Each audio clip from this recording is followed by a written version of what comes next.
یونان و مصر و روما سب مٹ گئے مگر اب تک ہے باقی نام ہمارا. کچھ خاص بات ہے کہ ہستی مٹتی نہیں ہماری، صدیوں سے دشمن ہے دور زماں ہمارا. تاریخ کے دریچوں میں کچھ لمحات ایسے ہوتے ہیں جو اقوام کے دھارے کو تشکیل دیتے ہیں اور قوموں کو ان کی تقدیر تعین کرنے کا موقع دیتے ہیں. ایسا ہی ایک لمحہ 23 مارچ 1940 کو پیش آیا جب آل انڈیا مسلم لیگ نے قرارداد پاکستان پیش کی، اور جو بھی قرارداد کو لے کر اور جو بھی پاکستان کو لے کر جتنے بھی ہمارے پاس آبجیکٹیوز تھے ان تمام کو اس قرارداد پاکستان کے اندر پین ڈاؤن کیا. اور آل انڈیا مسلم لیگ کے اس اجلاس سے پہلے پاکستان کے قیام کے جتنے بھی جذبات تھے وہ فکری حربوں کے اندر صرف سرگرم تھے، مگر اس اجلاس کے بعد وہ پاکستان کا جو قیام کا جو بھی پروسیس تھا وہ ایک ٹھوس مطالبے کی شکل اختیار کر گیا. اگر ہم اس کی ہسٹری کو کریٹیکلی انالائز کریں اور اگر ہم دیکھیں کہ یہ ضرورت کیوں پڑی تھی ہمیں 1940 کے اندر قرارداد پاکستان پیش کرنے کی، تو اس کے بہت ہی سمپل سے 2 ریزنس ہیں. There are 2 main reasons. Number 1 is that 1937 کے اندر اگر ہم ہسٹری دیکھیں تو 2 مین اسٹریم پارٹیز تھیں، ایک تھی کانگریس اور ایک تھی آل انڈیا مسلم لیگ. ہوتا کچھ یوں ہے کہ کانگریس کا نریٹو تھا کہ ہم برٹش راج سے آزادی حاصل کریں گے، جبکہ آل انڈیا مسلم لیگ کا نریٹو تھا کہ ہم مسلمانوں کو ان کے رائٹس لے کر دیں گے، کیونکہ آل انڈیا مسلم لیگ ایک نئی جماعت اس زمانے میں بنی تھی، 1906 کی یہ پیدائش ہے. تو ہوتا اس طرح ہے کہ کانگریس جیت جاتی ہے تو آل انڈیا مسلم لیگ انٹروسپیکشن کرتی ہے، پروب کرتی ہے کہ وائی کانگریس ون. تو ان کو اس بات کا پتہ چلتا ہے کہ Congress won due to their narrative of independence from British Raj. تو ہوتا ہے کچھ یوں ہے کہ آل انڈیا مسلم لیگ ان سے انسپائر ہو کے، ان سے موٹیویٹ ہو کر وہ بھی اپنا آبجیکٹیو ریزولوشن کے اندر ایک الگ ملک کی جدوجہد کا نریٹو پٹ کر دیتے ہیں. سیکنڈ ریزن از دیٹ کہ 1939 کے اندر ورلڈ وار 2 ہوئی، اور ورلڈ وار 2 کے اندر جو برٹش ہے as a coalition directly affected تھا. تو برٹش کا جو ہمارے پاس کریڈیبلٹی تھی اور برٹش کی جو ہمارے پاس اسٹینڈنگ تھی ان ہندوستان، ان سب کانٹیننٹ، وہ بہت زیادہ ویک ہو رہی تھی اور اس کے اوپر کوشچن مارک پٹ کر دیا تھا. تو All India Muslim League hit on the perfect point, اور انہوں نے کیا کیا، انہوں نے قرارداد پاکستان رکھ دی تاکہ برٹشرز کو بھی اس چیز کی طرف لایا جائے کہ ہمیں ایک الگ ملک چاہیے، ہمیں ایک الگ ہمیں ایک ٹیریٹری چاہیے جہاں پر مسلمان رہ سکیں.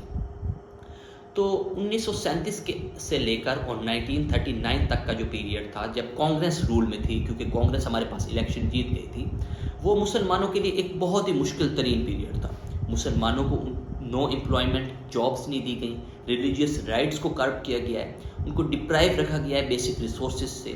اس کے ساتھ ساتھ مسلمانوں کو ایکویلٹی نہیں دی جا رہی تھی، ڈسکریمنیشن کی جا رہی تھی، مطلب ہیومن رائٹس کی ساری دھجیاں اڑائی جا رہی تھی.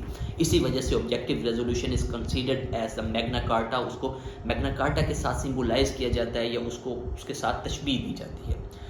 تو جب بھی رات اندھیری ہو جاتی ہے تو صبح کا وقت قریب آ جاتا ہے، اور اب صبح طلوع ہوتی ہے. اور صبح اس طرح ہوتی ہے کہ 23 مارچ 1940 کو AK فضل الحق، جو کہ ہمارے پاس ایک ایسٹ پاکستان بنگالی لیڈر تھے، انہوں نے آبجیکٹیو ریزولوشن رکھی. اور آبجیکٹیو ریزولوشن کو بہت سارے لوگوں نے نگلیکٹ بھی کیا، but with the majority objective resolution pass کر دی گئی آل انڈیا مسلم لیگ کے اجلاس میں، جو کہ منٹو پارک میں ہوا تھا، جو آج کل کے دور کے اندر اقبال پارک کے نام سے مشہور ہے. تو اس ریزولوشن کو پاس کرنے سے پہلے اگر ہم دیکھیں تو ہمیں یہ معلوم پڑتا ہے کہ قائد اعظم محمد علی جناح جو تھے وہ ایک دل دادا تھے ہندو مسلم یونٹی کے. وہ چاہتے تھے کہ مسلمان ہندوز کو رائٹس پرووائڈ کریں، اور جبکہ ہندوز جو ہیں وہ مسلمانوں کو رائٹس پرووائڈ کریں اور آپس میں ایک اسٹرانگ باؤنڈ بنا کے رکھیں.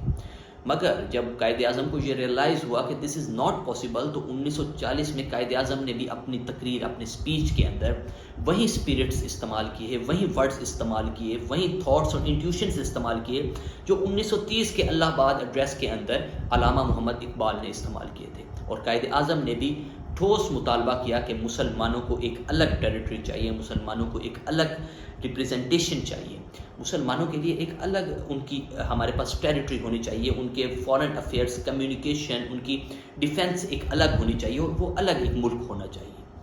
تو in addition to this 23 March کو ہمارے پاس ایک اور سگنیفیکنٹ چیز بھی تھی جو کہ 23 مارچ سے لے کر ہے، اور وہ ہے 1956 کے اندر، جو کہ پہلا آئین پاکستان کا 1956 میں بنایا گیا، جو 9 years after the independence of Pakistan تھا.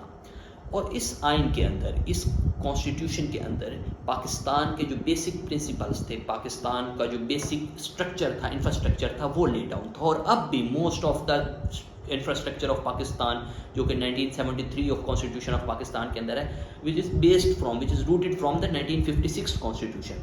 اور اس کانسٹیٹیوشن کا منہ بولتا ثبوت جو تھے وہ قائد اعظم بذات خود تھے, کیونکہ قائد اعظم نے یہ آبجیکٹو ریزولوشن جو پاس کیا, جو آرٹیکل 2A جو ہمارے پاس کانسٹیٹیوشن کے اندر آرٹیکلس ہیں, ان کے اندر اسے ایسا پری ایمبل پٹ کیا جاتا ہے.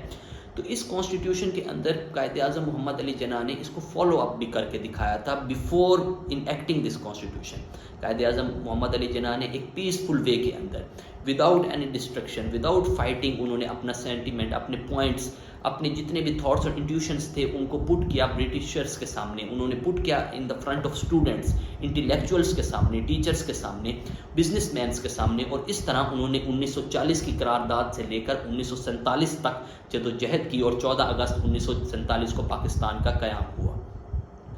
اگر ہم دیکھیں تو ہمارا آج کل کے دور کے ساتھ اگر ہم اس کا کمپیریزن کریں اور اس 1940 کی ریزولوشن سے کچھ لیسنس لینے کی کوشش کریں, تو اس کے اندر جو ہمارے پاس مین ہے وہ یہ ہے کہ 1940 کا جو کانسٹیٹیوشن تھا اس کے اندر ہمارے پاس جو آبجیکٹیوز تھے, جو مقاصد تھے, ہم ان کو بھول چکے ہیں. وہ مقاصد سے میریٹوکریسی ہونی چاہیے, وہ مقاصد سے کہ پاکستان کے اندر ہمارے پاس ایک جسٹس سسٹم ہونا چاہیے, فیئرنیس ہونی چاہیے, ایکویلٹی ہونی چاہیے, رائٹ ٹو مائنورٹیز ہونے چاہیے, ایک ریلیجیس رائٹ ہونے چاہیے, ایکول ریپرزنٹیشن ہونی چاہیے. But unfortunately we see that there is nothing like that in Pakistan. اور ہر چیز ایروژن کا شکار ہو رہی ہے, دن بدن ڈیگریڈ ہو رہی ہے. So number one thing is that we should stand up and we should realize that what we are doing with that. ہمیں اس چیز کا اندازہ ہونا چاہیے کہ ہمارے مقاصد کیا تھے.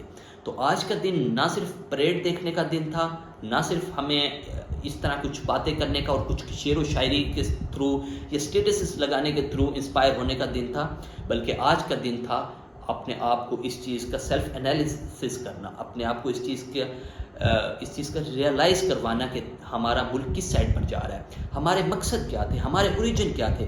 کیونکہ کسی بھی چیز کو اگر آپ نے کریکٹ وے کے اندر لے کر چلنا ہے تو آپ سب سے پہلے اس کا اوریجن دیکھیں.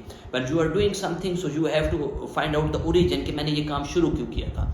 تو اگر ہم اس اوریجن کو دیکھیں تو ہم پاکستان بننے کے مقاصد کو بھلا چکے ہیں. and we have history in front of us. ہمارا ایسٹ پاکستان, جس ایسٹ پاکستان کے ایک بندے AK فضل الحق شیر بنگال نے آبجیکٹو ریزولوشن پاس کیا تھا, وہ ایسٹ پاکستان آج کل کا اور کچھ نہیں بنگلہ دیش ہے.